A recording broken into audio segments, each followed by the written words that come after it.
മലപ്പുറത്ത് നിപ രോഗബാധ സ്ഥിരീകരിച്ചയാളുമായി സമ്പർക്കത്തിലുണ്ടായിരുന്ന 3 പേരുടെ പരിശോധനാ ഫലം കൂടി നെഗറ്റീവായി. ഇതുവരെ പരിശോധിച്ച 78 പേരുടെയും പരിശോധനാ ഫലം നെഗറ്റീവാണ്.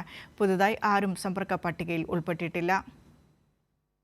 നിലവിൽ സമ്പർക്ക പട്ടികയിൽ 267 പേരാണുള്ളത്. കഴിഞ്ഞ ദിവസം 3 പേരുടെ കൂടി പരിശോധനാ ഫലം ലഭിച്ചു. പ്രൈമറി കോണ്ടാക്റ്റിലുള്ള 78 പേരുടെ സ്രവ പരിശോധന പൂർത്തിയായിട്ടുണ്ട്. എല്ലാവരുടെയും ഫലം നെഗറ്റീവായി. കഴിഞ്ഞ 3 ദിവസങ്ങളിൽ പുതുതായി ആരെയും സമ്പർക്ക പട്ടികയിൽ ഉൾപ്പെടുത്തിയിട്ടില്ല. രോഗലക്ഷണങ്ങളുമായി ഒരാളെ കൂടി മഞ്ചേരി മെഡിക്കൽ കോളേജിൽ പ്രവേശിപ്പിച്ചിട്ടുണ്ട്. ഇയാളടക്കം 4 പേർ മഞ്ചേരി മെഡിക്കൽ കോളേജിലും 28 പേർ പെരിന്തൽമണ്ണ MES ആശുപത്രിയിലും ചികിത്സയിലുണ്ട്.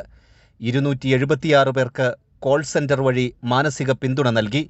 കണ്ടെയ്ൻമെന്റ് സോണിൽ പനി സർവേ പൂർത്തിയായി.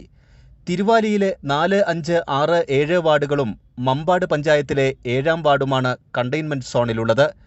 ആശങ്കപ്പെടേണ്ട സാഹചര്യമില്ലെന്നും ആരോഗ്യവകുപ്പ് അറിയിച്ചു. കൈരളി ന്യൂസ്, മലപ്പുറം.